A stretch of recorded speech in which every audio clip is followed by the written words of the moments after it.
Praise the Lord. Praise the Lord. Hallelujah. Hallelujah. Hallelujah. Hallelujah. Hallelujah. धन्यवाद यीशु, तेरा धन्यवाद, धन्यवाद. Thank you Jesus. Thank you Jesus. Thank you Jesus. Thank you Jesus. Praise the Lord. Praise the Lord. Praise the Lord. Praise the Lord. Hallelujah. Hallelujah. Hallelujah. Hallelujah. Hallelujah. Thank you Jesus. Thank you Jesus. Thank you Jesus. Thank you Jesus. Thank you Jesus. Thank you Jesus. Hallelujah. Hallelujah. Hallelujah. Thank you Lord. Thank you Jesus. धन्यवाद धन्यवाद. आज के इस इतवार की आराधना में आप सभी लोग परमेश्वर की आराधना आत्मा और सच्चाई से अपने घरों में कर रहे हैं, मुझे पूरा विश्वास है. और आराधना करते समय आए हम अपने जीवनों को भी प्रभु के हाथों में समर्पित करें और कुछ देर हम प्रार्थना में जाएं, जिनकी सेवकाई और आराधना में शामिल होंगे. हमारे स्वर्गीय पिता, हम आपका धन्यवाद करते हैं आज के इस पवित्र दिन के लिए जो आपने ठहराया कि हम आपकी आराधना आत्मा और सच्चाई से कर सकें.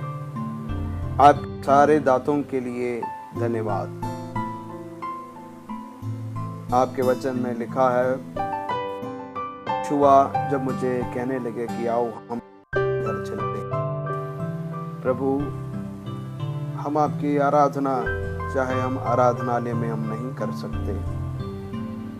हमारा मन इस बात से बहुत विचलित भी होता है कि कब आपके भवन के दरवाजे खुलेंगे तो हम सब मिलकर तेरी आराधना करें. परंतु तेरा वायदा हमारे साथ है कि जहाँ 2 या 3 आपका नाम लेकर इकट्ठे होते हैं वहाँ मैं उपस्थित हूँ. आज आपके प्रियजन सभी लोग अपने अपने घरों में बैठकर जब आराधनाएं कर रहे हैं, आप उन सबों की आराधना को कबूल करें, प्रार्थना में उन्हें मजबूत करें. आज का स्वर्गीय मन्ना भी आप हमें देना. धन्यवाद करते हैं खुदा बंदा, मुझे सुनने वाले क्या बच्चे, क्या जवान, क्या बुजुर्ग, जितने जन आज वचन को सुनते हैं, ये वचन और आराधना उन सबों के दिलों में काम करे और उनको शांति, तसल्ली, इत्मीनान दे सके. धन्यवाद. विनती को सुने तो यीशु मसीह के नाम से, आमीन. हालेलुया. हालेलुया. और एक गीत गाने से पहले हम ज़बूर 142, we shall be reading psalms 142, भजन संहिता 142 हम सुनेंगे. आप अपने वचनों को खोल सकते हैं ताकि हम पढ़ सकें. मैं यहोवा की दुहाई देता, मैं यहोवा से गिड़गिड़ाता हूँ, मैं अपने शोक की बातें उससे खोल कर कहता हूँ. मैं अपना संकट उसके आगे प्रकट करता हूँ. जब मेरी आत्मा मेरे भीतर से व्याकुल हो रही थी, तब तू मेरी दशा को जानता था. जिस रास्ते आने वाला था उसी में उन्होंने मेरे लिए फंदा लगाया. मैंने दाहिनी ओर देखा परंतु कोई मुझे नहीं देखता. मेरे लिए शरण कहीं नहीं रही, ना मुझको कोई पूछता है. हे यहोवा, मैंने तेरी दुहाई दी है. मैंने कहा तू मेरा शरण स्थान है. मेरे जीते जी तू मेरा भाग है. मेरे चिल्लाहट को ध्यान देकर सुन, क्योंकि मेरी बड़ी दुर्दशा हो गई है. जो मेरे पीछे पड़े हैं उनसे मुझे बचा ले, क्योंकि वे मुझसे अधिक सामर्थी हैं. मुझको बंदीगृह से निकाल कि मैं तेरे नाम का धन्यवाद करूं. धर्मी लोग मेरे चारों ओर आएंगे, क्योंकि तू मेरा उपकार करेगा. आमीन. हालेलुया. इस वचन को, आखिरी हिस्से को, साम्स 142 वर्स 7, 42 का 7वें का आखिरी हिस्से को हम दोबारा से पढ़ें. धर्मी लोग मेरे चारों ओर आएंगे, क्योंकि तू मेरा उपकार करेगा. हम इस आराधना में शामिल होने से पहले इस पवित्र वचन को अपने दिल में जमा करें कि धर्मी लोग हमारे चारों ओर आएंगे. धर्मी लोग हम आएंगे क्योंकि वो हमारा उपकार करेगा. Praise the lord, hallelujah, hallelujah, hallelujah. आइए हम एक गीत गाएं जो आप सभी लोग भी जानते हैं। अपने अपने घरों में मेरे साथ इस गीत को गाना। सेनाओं का यहोवा मेरे अंग संग, सेनाओं का यहोवा हमारे अंग संग है। याकूब का परमेश्वर हमारा ऊंचा गढ़ है। सेनाओं का यहोवा हमारे अंग संग है। याकूब परमेश्वर हमारा ऊंचा गढ़ है। जिसने आकाश बनाया, जिसने बनाई, ओ जिसने आकाश बनाया, जिसने पृथ्वी बनाई, वो सर्वशक्तिमान प्रभु है। ओ यहोवा हमारे अंग संग है। वो सर्वशक्तिमान प्रभु है। ओ यहोवा हमारे अंग संग है। सेनाओं का यहोवा हमारे अंग संग है। याकूब का परमेश्वर हमारा ऊंचा गढ़ है। सेनाओं का यहोवा हमारे अंग संग है। याकूब का परमेश्वर हमारा ऊंचा गढ़ है। समुंदर को जिसने दो भागा, जंगल से मार को निकाला, ओ समुंदर को जिसने दो भागा, जंगल से मार को निकाला, जो वायदों को करता है पूरा, वो यहोवा हमारे अंग संग है। जो वायदों को करता है पूरा, वो यहोवा हमारे है। सेनाओं का यहोवा हमारे अंग संग है। याकूब का परमेश्वर हमारा ऊंचा गढ़ है। सेनाओं का यहोवा हमारे अंग संग है। याकूब का परमेश्वर हमारा ऊंचा गढ़ है। लाजर को जिसने जिलाया, जक्कई को जिसने बचाया, ओ लाजर को जिसने जिलाया, जक्कई को जिसने बचाया, जिसके लिए सब कुछ संभव, वो यहोवा हमारे अंग संग है। जिसके लिए सब कुछ संभव, ओ यहोवा हमारे अंग संग है। सेनाओं का यहोवा हमारे अंग संग है। याकूब का परमेश्वर ऊंचा गढ़ है। सेनाओं का यहोवा हमारे अंग संग है। याकूब का परमेश्वर हमारा ऊंचा गढ़ है। हालेलुया। रबाना रखा दारा रा रा रबाना मौशादुरा रा रा रबाना मोरा रा रा बाला रखा दाला रा रबाना। Hallelujah. Praise the lord. Hallelujah. Thank you lord. Hallelujah, hallelujah, hallelujah, hallelujah. सेनाओं के यहोवा तो हमारे अंग संग रहने वाला परमेश्वर तेरा धन्यवाद। याकूब का परमेश्वर तो हमारा गढ़ है। रिबा बाबा ना रिखा दारा रा रा रा बाना दिखा सादुला रा बा रा बाउडा रा बाना। ना हम डरेंगे ना हम घबराएंगे, क्यों जो तू हमारे अंग संग रहने वाला परमेश्वर तेरा धन्यवाद, तेरा धन्यवाद। Hallelujah, hallelujah, hallelujah, hallelujah, hallelujah. Glory, glory, glory, glory, glory. महिमा, महिमा, महिमा। Praise the lord. हालेलुया। धन्यवाद हो। Thank you Jesus, thank you Jesus, thank you Jesus, thank you Jesus, thank you Jesus, thank you Jesus. एक और गीत गाकर हम आराधना करेंगे।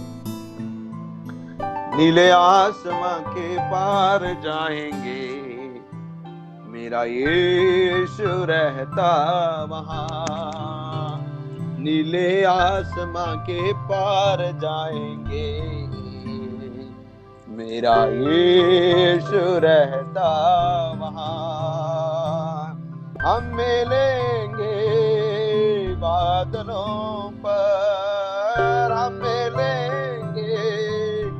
बादलों पर देखेगा सारा जहां, नीले आसमां के पार जाएंगे। मेरा ये वहां नीले आसमां के पार जाएंगे।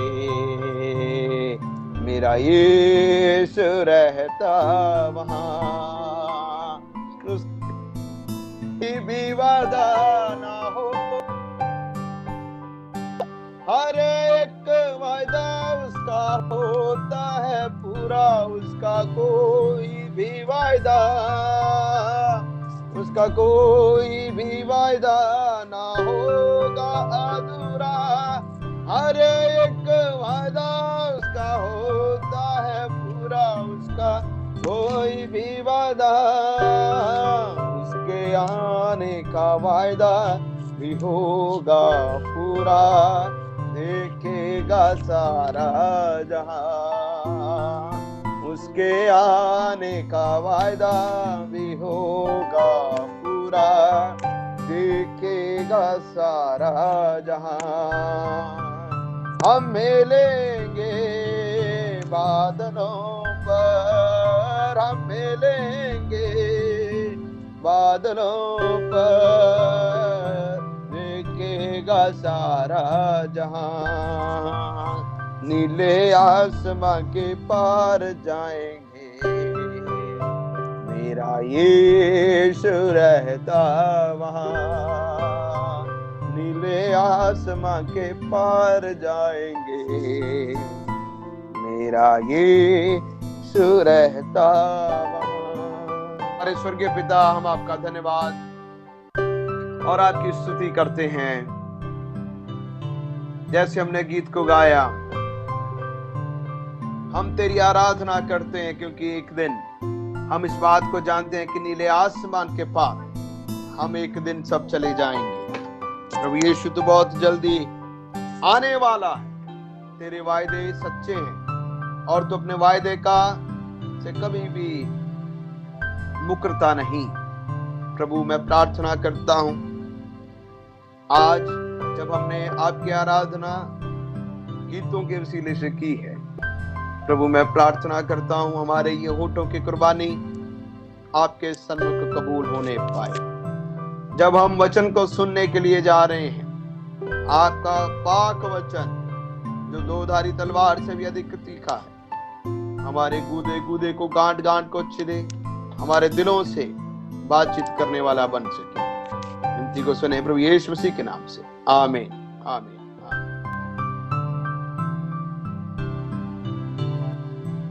आज हम वचन को सुनने के लिए जा रहे हैं, द ब्लेसिंग्स ऑफ केव, गुफा की बरकतें। उसके लिए आए हम पवित्र वचन को खोलेंगे।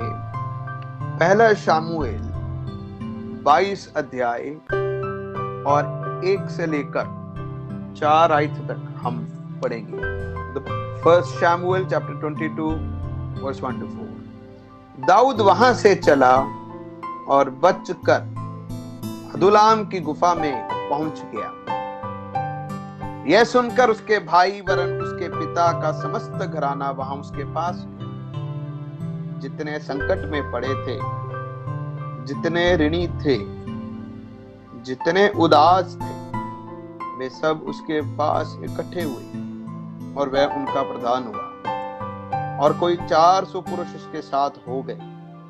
वहां से दाऊद ने मोआब के मिस्पा को जाकर मोआब के राजा से कहा, मेरे पिता को अपने पास तब तक आकर रहने दो जब तक मैं ना जानूं कि परमेश्वर मेरे लिए क्या करेगा। और वह उनको मोआब के राजा के सम्मुख ले गया।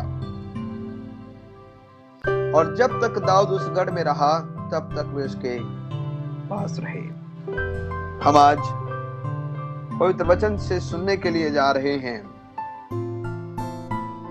कि किस प्रकार से दाऊद एक राजा होते हुए गुफा में चला गया। गुफा का अनुभव दाऊद के लिए कोई शौकिया नहीं था। आज के हालातों में आप और मैं भी शायद गुफा में बैठे हैं। हम जब अपने अपने गुफा में बैठे हैं तो शायद आप और मैं भी ऐसे ही सोचते होंगे, क्या ये गुफा का अनुभव अच्छा है या नहीं अच्छा। लेकिन हम दाऊद के उस गुफा के अनुभव को हम सीखेंगे।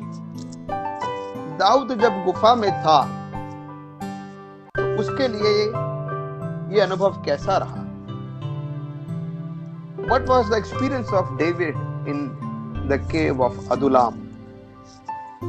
दाऊद का गुफा में जाने से पहले कुछ बातों को समझना जरूरी है कि दाऊद क्यों गुफा में गया।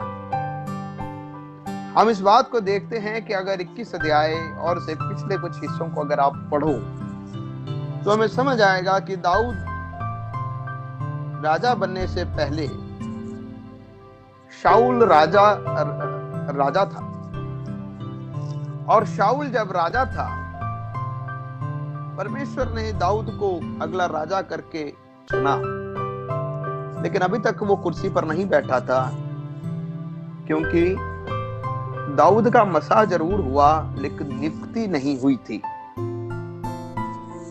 दाऊद ने पराक्रम के काम युद्ध भूमि में दिखाकर लोगों के दिलों को जीत लिया था। लोग दाऊद को अधिक चाहने लग पड़े और लोग इस प्रकार से कहने लग पड़े कि शाऊल ने हजारों को पर दाऊद ने लाखों को मारा है। ये बात जो लोगों ने कही ये शाऊल के कानों तक भी गूंज उठी, और जब ये बात शाऊल के कान तक गई, शाऊल इस बात से बहुत जलन और ईर्ष्या रखने लग पड़ा। जब दाऊद की कोई गलती नहीं, दाऊद एक शूरवीर था, दाऊद ने दुश्मन के ऊपर विजय हासिल की थी। कई बातों में उसने दूसरों को हराया था, लेकिन ये उसकी ऊंचाई शाऊल के लिए अच्छी साबित नहीं थी हो रही। शाऊल ने मन में ठान लिया कि वो दाऊद को मारेगा। उसके लिए उसने बहुत सारे षड्यंत्र बनाए, लेकिन सारे षड्यंत्र बनाने पर भी जिसको परमेश्वर ने जिंदा रखना है, जिसको बचाना है, कोई भी अंधकार की शक्ति हो, कोई भी वैरी विरोधी के षड्यंत्र हो, उसका नुकसान नहीं कर सकते। हालेलुया। मेरे प्यारे चीजों, अगर परमेश्वर ने आपको जिंदा रखना है, कोई आपको मार नहीं सकता। जितनी देर तक परमेश्वर ने आपको जिंदा रखना है, उतनी देर तक परमेश्वर आपको जिंदा रखेगा। शाऊल के हाथों से भागता हुआ दाऊद अलग अलग जगह पे भटक रहा है। दाऊद आकीश के राजा के वहां तक पहुंच गया। आकीश जो राजा था, गत नामक जगह में जब पहुंचा, वहां के लोगों ने दाऊद को पहचान लिया और उन्होंने कहा, क्या यह वही दाऊद नहीं जिसके बारे में कहा जाता था कि शाऊल ने हजारों को और दाऊद ने लाखों को मारा है। दाऊद ने ये बातें मन में रखी। दाऊद ने ये सारी बातें अपने मन में रखी। जब दाऊद ने ये सब बातें अपने मन के अंदर रखी तो दाऊद ने वहां पर थोड़ा नाटक किया। दाऊद ने अपने आप को पागल दिखाया और उसके मुंह से कुछ लार निकलने लग पड़ी और वो दाढ़ी तक उसके आ रही थी। वो दीवारों पर लकीरें खींचने लग पड़ा और दाऊद और आकीश के कर्मचारी ने सोचा कि ये तो पागल हो गया, ये तो पागल है, हमारे पास क्या, क्यों इसको लेकर आए हो। दाऊद वहां से भी बचकर भागा और एक गुफा में जाके छिप गया। जब दाऊद गुफा में छिपा हुआ था, दाऊद के हाथ में क्या कुछ है। अगर थोड़ा सा पीछे देखेंगे तो दाऊद के हाथ में गोलियत की तलवार है। प्यारे अजीजों, आप कौन से भी हालातों में होके गुजरो तो भी परमेश्वर की आंखें आपकी ओर लगी हुई हैं। वो कभी भी धर्मी को त्यागता नहीं है। वो कभी भी आपको नहीं छोड़ेगा। इस गुफा में जब वो छिपा तो वो गुफा अदुलाम का गुफा कहलाया जाता है। इस अदुलाम की गुफा में रहते हुए उसने 2 भजन संहिता लिखे, जिसके बारे में जिक्र किया गया है। भजन संहिता 57, साम्स 57, और भजन संहिता 142। Psalms 57 and Psalms 142 were written from the cave of Adulam. अदुलाम की गुफा में रहते हुए उसने भजनों को 2 भजनों को लिखा, जिसके बारे में एक भजन हम आज सुबह पढ़े हैं, जबूर 142। दाऊद इस भजन को लिखते समय कोई बेड पर नहीं सो रहा, लेकिन दिल डरा हुआ है, मन परेशान है कि पीछे से शाऊल आकर उसको मार ना दे, उसके दुश्मन उसको कहीं पे उसको मार ना दे। वो छिपा हुआ है, घबराया हुआ अपनी गुफा के अंदर छुपा हुआ है। प्यारे अजीजों, मैं आपसे आज पूछना चाहता हूं, हम भी बहुत सारी गुफाओं में छिपे हुए हैं। आज हम भी अपनी गुफाओं में छिपे हुए हैं। आपके हाथ में आज क्या है? आपके पास आज क्या है? मैंने इस बात को जाना और समझा, जिसको परमेश्वर ने चुना हो वो कभी भी अकेला रह नहीं सकता। वो कभी भी अकेला होता भी नहीं है। अगर आप दाऊद के बारे में अगर आप सोचें, महल में रहने वाला, शान शौकत में रहने वाला, ऊंचा दर्जा का व्यक्ति, इतना महान व्यक्ति जो युद्ध कर करके जीता, छोटे स्तर से ऊंचाई में आया, आज वो अपने परिवार से अलग है। आज वो जुदाई में है। आज उसके पास दूसरा कोई हथियार नहीं। आज उसको सलाम करने वाले लोग नहीं। आज वो अपनी गुफा में छिपा हुआ है। प्यारे अजीजों, ये अलगताई का एक बड़ी वास्तविकता है। लेकिन मैं आपको बताऊं, जब हम अपनी गुफा में अकेले होते हैं, आप परमेश्वर के आगे प्रार्थना करें, परमेश्वर आपको जरूर दर्शन देगा। याकूब जब एसाव से अपनी योजना बना के सफल होकर उसको धोखा देकर भाग रहा था, उसने सोचा मैं अकेला हूं, पर वो अकेला नहीं था। उसने परमेश्वर के साथ जंग किया। परमेश्वर ने उसको दर्शन भी दिखाया। वो परमेश्वर ने उसको दर्शन में दिखाया, एक सीढ़ी लगी हुई थी जिसका सिरा एक आकाश की ओर और एक धरती की ओर लगा हुआ था, और परमेश्वर के दूत उतरते और चढ़ते थे। उसने परमेश्वर का दर्शन एकांतता में देखा। क्या आज इन समयों में जब आप आराधनालय से दूर हो, जब आप सभी लोगों से दूर हो, अपने घरों में हो, क्या आज इन दिनों में क्या परमेश्वर के आगे पुकार के कहेंगे, प्रभु मुझे आपका दर्शन दिखाइए, I want to see your vision. परमेश्वर जरूर आपके ही तंबू में, आपके ही घर में आएगा। एलिया ने जब अकाल के बारे में भविष्यवाणी की, वो अकेला रह गया। अकेला उस करीत नाले के निकट था। उसने सोचा कोई नहीं, पर ऐसा कभी नहीं हुआ, क्योंकि परमेश्वर कभी भी अपने धर्मी को त्यागता नहीं। परमेश्वर ने एक जंगली काऊ को भेजा कि उसकी देखभाल कर सके। मूसा उस पहाड़ पर अकेला था। उसने सोचा कोई नहीं, परंतु ऐसा कभी नहीं हुआ। मूसा को परमेश्वर ने 10 हुक्म दिए। जब एकांतता में वो परमेश्वर के सामने प्रार्थना कर रहा था, परमेश्वर ने उसको दर्शन जरूर दिए। मेरे प्यारे अजीजों, आप कौन सी गुफा में हो? अगर आप अपनी गुफा में थके हुए, परेशान हुए, में रहते हुए अपनी गुफा में छिप कर बैठे हो, तो मैं आज आपको परमेश्वर के वचन से सराहना देना चाहता हूं। परमेश्वर आपके निकट है, वो आपके लिए जरूर काम को करेगा। एलिया के लिए कौवे को जरूर भेजेगा। मूसा ने उस एकांतता में एक जलती हुई झाड़ी को देखा, आप भी जरूर परमेश्वर के दर्शन को देखोगे।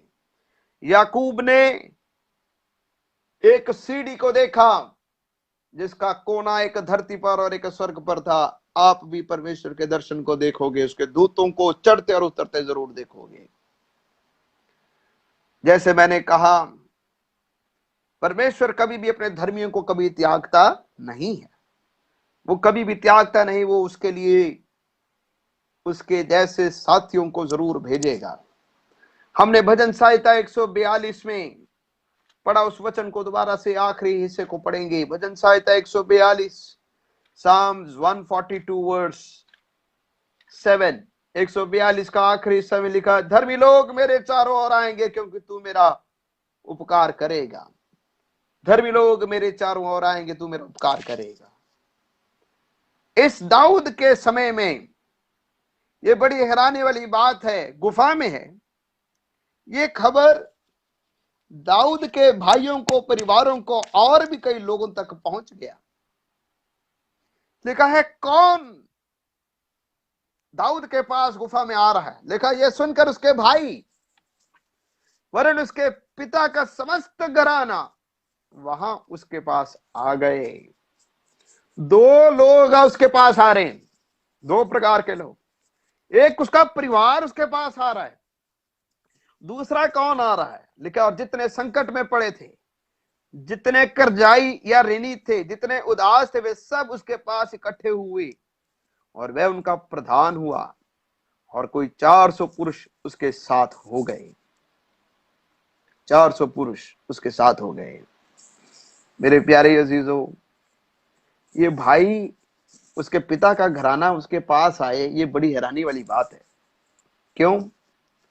क्योंकि अगर आप उसके पहले के समय को अगर आप देखोगे, जब इसने गोलियात के साथ युद्ध करने के लिए जब जाना था, इसके पिता और इसके भाई एलियाब ने सबने इसको तुच्छ ही जाना था। वो कोई इसको युद्ध के मैदान में भेजने के लिए तैयार नहीं थे। लेकिन जब गुफा में है, जब दाऊद खुद परेशानी में है, छिपकर बैठा है, तब उसके भाई, उसका परिवार उसको सलामती, उसको शांति, उसका सहारा बनने के लिए उसके पास आ रहे हैं। अगले शब्दों में कहूं, जब एक जीव दूसरे अपने खून से को मिलता है तो उसका जो चेहरा है वो निखर जाता है। किसी ने कहा है, खून खून की खुशबू को सूंघ लेता है। खून जितना मर्जी दूर क्यों ना हो, खून खून के सूंघ लेता है। दाऊद दूर है, उसने सोचा मुझे कोई नहीं देख रहा, लेकिन उस समय भी उसका परिवार उसको मिलने के लिए आ रहा है। प्यारे अजीजों, इन दिनों में जब आप और मैं अपनी गुफा में छिपे हुए हैं, अपने अपने गुफाओं में बैठे हैं, क्या आपने कभी ऐसा सोचा, परमेश्वर मुझे गुफा में क्यों लेकर आया, या मुझे एकांतता में परमेश्वर ने मुझे क्यों रखा है? अब कौन मेरे पास आ रहा है? मेरा परिवार मेरे पास आया है, मेरे माता पिता, मेरे भाई बहन मेरे निकट आ गए हैं। पहले मैं उनसे दूर था, अब मैं उनको समझना शुरू कर दिया। पहले हो सकता है माँ बाप ने मुझे अलग किया, अब वो मुझे समझना शुरू हो गए हैं। प्यारे अजीजों, इन समयों में भी वो लोग उसके पास आए, लेकिन दाऊद ने किसी को भगाया नहीं। ये भी बड़ी हैरानी वाली बात है, दाऊद ने किसी को नहीं भगाया। लिखा उसके पास कौन आ रहे हैं? जितने दुखिए थे, जितने कर्जाई थे, जितने उदास बैठे थे, वो सभी लोग दाऊद के पास आ गए। आना कौन चाहिए था? दाऊद अगर अपने मन से सोचता तो दाऊद कहता, शूरवीर लोग कहां गए, वो मेरे बॉडीगार्ड्स कहां गए? इस समय तो मुझे मेरे बॉडीगार्ड्स की जरूरत है, इस समय तो योद्धाओं की जरूरत है, लेकिन मैं तो ऑलरेडी संकट में पड़ा हूं, लेकिन और लोग मेरे ऊपर आ गए हैं। जितने दुखी हैं वो भी आ गए, जितने करजाई थे वो भी आ गए। पता क्यों? दाऊद सिर्फ गुफा को देख रहा था, लेकिन जो दाऊद को मिलने के लिए इस गुफा में आए, उन्होंने गुफा में अंधेरा नहीं देखा, लेकिन उन्होंने दाऊद के सिर के ऊपर एक मुकुट को देखा, एक मुकुट को देखा। प्यारे अजीजों, आज इस समय में आप कैसे भी हालातों में क्यों ना हो, तो भी अगर आप परमेश्वर के चुने हुए लोग हो, जो आपके पास आपको फोन करते हैं, जो आपके लिए प्रार्थना करते हैं, या आपकी सुख सलामती को पूछ रहे हैं, उनको कभी भी तिरस्कार ना करना। उनको कभी भी आप उनको ऐसे ही जाने ना देना, क्योंकि उन्होंने आपके बारे में सोचा, उन्होंने आपके बारे में फिक्र किया, इसलिए ही उन्होंने आपको बुलाया, आपके लिए प्रार्थना किया। बहुत सारे दुनिया में जब समय आता है छोड़ के चले जाते हैं।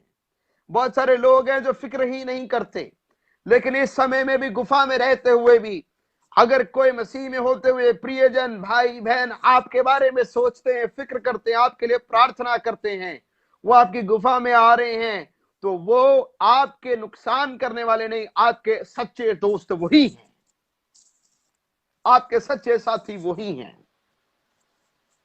प्यारे अजीजों, उन्होंने आप में कुछ देखा है। इस समय जिम्मेदारी बहुत बड़ी है, लेकिन दाऊद ने किसी को भेजा नहीं। दाऊद ने यह नहीं कहा मैं तो ऑलरेडी परेशान हूं, मेरे पास कुछ भी नहीं, तुम मेरे पास क्यों आए, तुम चले जाओ, ऐसा उसने नहीं कहा। अगर आप तीसरा और चौथा वचन पढ़ें, वो राजा के गुण, वो आगू के गुण उसने उसी जगह पर प्रकट किए। लिखा तीसरे आयत में लिखा, वहां से दाऊद ने मोआब के मिस्पा को जाकर मोआब के राजा से कहा, मेरे पिता को अपने पास तब तक आकर रहने दो जब तक कि मैं ना जानूं कि परमेश्वर मेरे लिए क्या करेगा। बड़ी गौर करने वाली बात है। दाऊद ने अपने पिता की उस जगह पर उसकी सुरक्षा का फिक्र किया, सुरक्षा का फिक्र किया। उसने उसकी अपनी जान जो है वो तलवार के नीचे है। कब मरेगा उसको पता नहीं, कब दुश्मन हमला कर जाएंगे उसको पता नहीं। ऊपर से 400 लोग आ गए, उसको राजा बनने के लिए, उसके साथ होने के लिए आ गए, उसका प्रधान बनाने के लिए उसके पास आ गए। दाऊद सोच सकता था मैं अकेला जहां पर भी जाता वहां पे सेफ था, लेकिन उल्टा लोग ही लोग मेरे पास आ गए हैं, अब तो मैं जल्दी पकड़ा जाऊंगा। लेकिन उसने ऐसा कुछ नहीं, उसने कहा कि नहीं, जो मेरी जिम्मेदारी पहले मेरे माता पिता के लिए है, मेरे प्रियजनों के लिए जो जिम्मेदारी पहले, मैं उसको जरूर निभाऊंगा। असली आगू के गुण ये हैं कि वो जब हालात उठते हैं वो भागता नहीं, लेकिन हालातों का सामना करते हुए उनका फिक्र करता है। जिसको जहां पर दर्जा देना है उसको दर्जा देता है, जिसकी जहां पर रक्षा करनी है उसकी रक्षा करता है, जिसका फिक्र करना है उसका फिक्र करता है। दाऊद ने अपने पिता की सुरक्षा के लिए मोआब के राजा के पास चला गया और अपने पिता को सेफ जगह पे रखा। आप अपने बारे में पता नहीं, लेकिन उसको सेफ साइड में जरूर रखा। प्यारे अजीजों, इन समयों में मैं आपसे आग्रह करूंगा, इस गुफा की हालातों में, अंदर बैठने के हालातों में बहुत सारी बरकतें हैं। बाइबल हमें सिखाती तो अपने माता पिता का आदर कर। जो अपने जन्म देने वाली माता को तुच्छ जाने उस पर हाय। जब पिता तुझे झिड़के तू उसको तुच्छ ना जानना। मेरे प्यारे अजीजों, हे प्रिय बच्चों और जवानों, जब माता पिता की सेवा करने का आपको मौका अच्छा मिला है, चाहे जितना भी संकट क्यों ना आए, अपने माता पिता का पहला फिक्र आप उनका करना। चाहे कितने भी जिम्मेदारियां क्यों ना आपके ऊपर हों, पहला फिक्र अपने बाप का करना।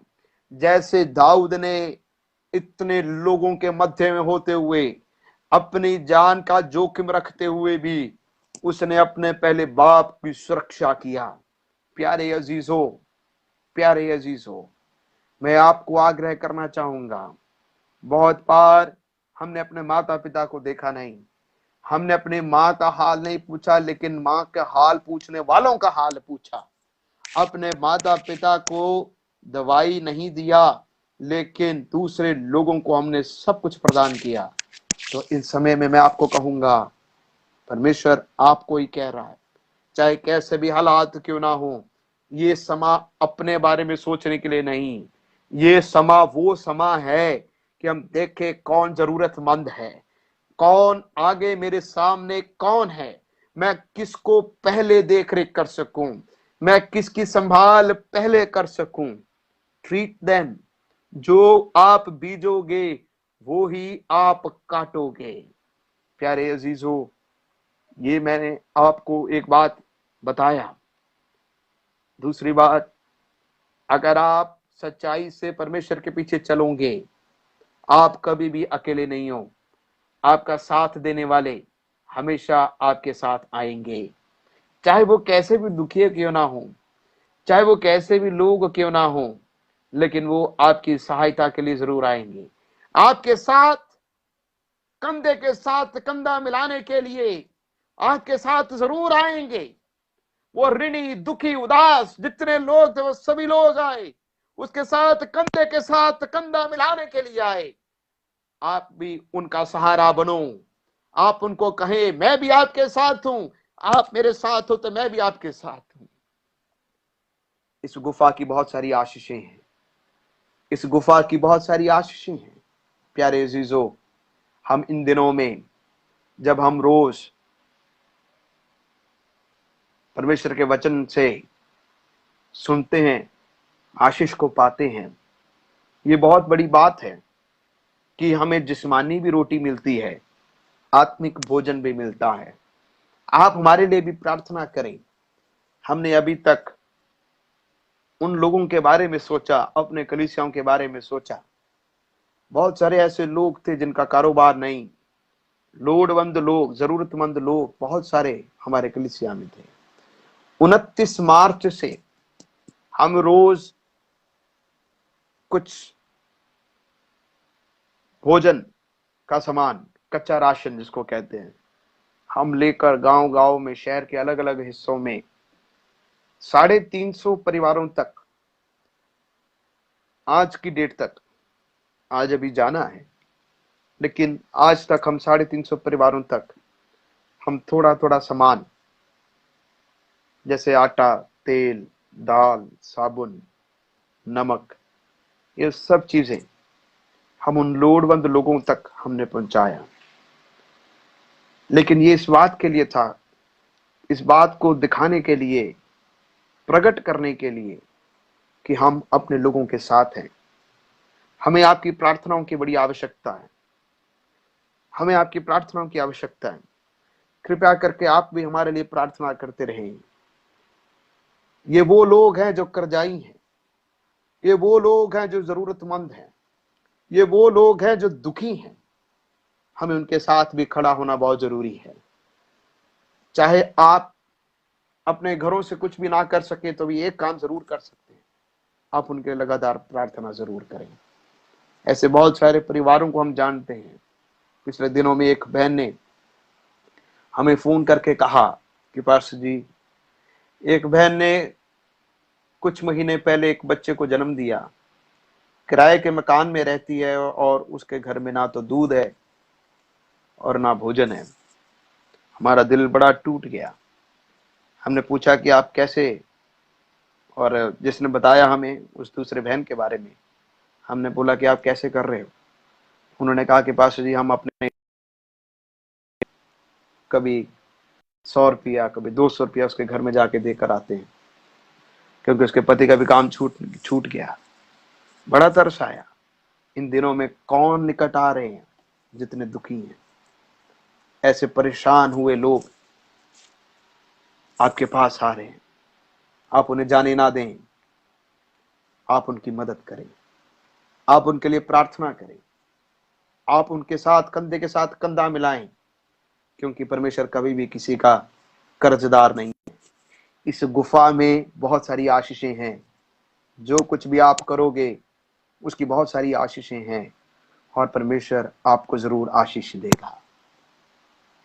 आए हम अपनी आंखों को बंद करें। ये सुने हुए वचन के द्वारा परमेश्वर आपको भी आशीष दे। और मैं अब कलीसिया के लिए प्रार्थना करने के लिए जा रहा हूं। जिन्होंने मैसेज किया उनके लिए मैं प्रार्थना करने के लिए जा रहा हूं। हमारे स्वर्गीय पिता, मैं आपका धन्यवाद करता हूं आज के समय के लिए जो आपने हमें दिया कि हम कलीसिया के लिए, प्रियजनों के लिए प्रार्थना कर सके। और इस वचन के लिए जो हमारे मध्य में आया, इसके लिए धन्यवाद प्रभु। हम सभी अपने गुफा में हैं, भय से, डर से छिपे हुए हैं। इन हालातों में आप हमें मौका दे रहे हो कि हम अपने माता पिता की सेवा कर सके, अपने परिवार को संभाल सकें। जब दाऊद गुफा में था, उसको मिलने के लिए उसके परिवार आया। सिर्फ उसका परिवार ही नहीं आया, जितने दुखी, करजाई, परेशान थे, वो भी सब आए। प्रभु, मैं इन सबों के लिए प्रार्थना करता हूं जो इन दिनों में खुदावंदा तेरी ओर देख रहे हैं। प्रभु, आप उनके सहायक बनना, उनकी हर जरूरत को पूरा निभाना है। हम सारे फर्ज को निभाने वाले बन सके, इन फर्ज से कभी हम भागे ना। खुदावंदा, मैं कलीसिया को भी तेरे हाथों में सौंपता हूं। इस इतवार के दिन जब आपके लोग वचन को सुनने के लिए आए हैं, अपने मैसेज के द्वारा उन्होंने सलाम भेजा है और खुदावंद अपने प्रार्थना के निवेदन रखे हैं। मैं उन सबों के लिए प्रार्थना करता हूं। भाई चांद के लिए प्रार्थना करता हूं, इसके पूरे परिवार को आप आशीष देना। प्रार्थना करता हूं खुदावंदा, ब्रदर डैनियल मसीह के लिए प्रार्थना करता हूं, आप इनके परिवार को भी बड़ी आशीष देना। सिस्टर फ्रांसिस का, उनके परिवार के लिए भी प्रार्थना करते, खुदा उनकी आत्मिक आशीषों से भरपूर करना, इनकी जरूरत को पूरा करें। मुझे सुनने वाले और भी जितने लोग हैं, जितनों ने खुदावंदा मैसेज भेजे हैं, खुदावंदा उन सबों को बड़ी आशीष दें। स्टीफन और मिंटू के लिए मैं प्रार्थना करता हूं और उसके लिए और उसके ससुर परिवार को मैं आपके हाथों में सौंप देता हूं। खुदावंदा उन्हें भी संभालें, उन्हें बचा के खुदावंदा इस वायरस से छुपा के रखें। सोनू के लिए प्रार्थना करते, इसके परिवार पर तेरे हाथ बने पाए। खुदावंदा, मैं आपके आगे प्रार्थना करता हूं। यीशु राजा तेरा धन्यवाद, यीशु तेरा धन्यवाद, यीशु तेरा धन्यवाद। हमें सुनने वाले सभी प्रियजनों को बड़ी आशीष देना। खुदावंदा, आज का वचन से जब लोग अपने दिलों में इस वचन को जमा करें, खुदावंदा ये अनुभव इनके जीवनों के लिए एक आशीष का कारण होने पाए। धन्यवाद करते हैं, धन्यवाद। विनती को सुने प्रभु यीशु मसीह के नाम से, आमीन, आमीन, आमीन। परमेश्वर आप सबको आशीष दे। और आज का वचन जो आपने सुना, मैं आशा रखता हूं आपने अपने अपने घरों में भी आराधनाएं की होंगी या कर रहे होंगे। कुछ लोग इसके बाद करते हैं, तो परमेश्वर आप सबको आशीष दे। मैं आग्रह करना चाहूंगा कि हम बुधवार के दिन 12 बजे और सिस्टर जी से, बड़े सिस्टर जी से हम वचन को सुनेंगे। बुधवार, वेडनेसडे 12 बजे हम और सिस्टर जी से वचन को हम सुनेंगे। तो कृपया करके आप जरूर ऑनलाइन आना, ताकि हम सिस्टर जी के द्वारा वचन को सुन सके। खास करके बहनें जरूर और ऑनलाइन जरूर होना। परमेश्वर आप सबको आशीष दे। हम फोन में भी आपके साथ संपर्क करते हैं, कहीं को साथ नहीं कर पा रहे, लेकिन ऑनलाइन आप जो वचन सुनते हो, परमेश्वर आप सबको आशीष दे। कल फिर हम 12 बजे और पास्टर जी, बड़े पास्टर जी के द्वारा वचन को हम सुनेंगे। कृपया करके 12 बजे कल जरूर आप वचन सुनने के लिए, प्रार्थना करने के लिए आए। परमेश्वर आप सबको आशीष दे। God bless you, thank you very much. और जहां जहां पर भी हैं, खुदा आपको आशीष दे। Stay home, stay safe, God bless you.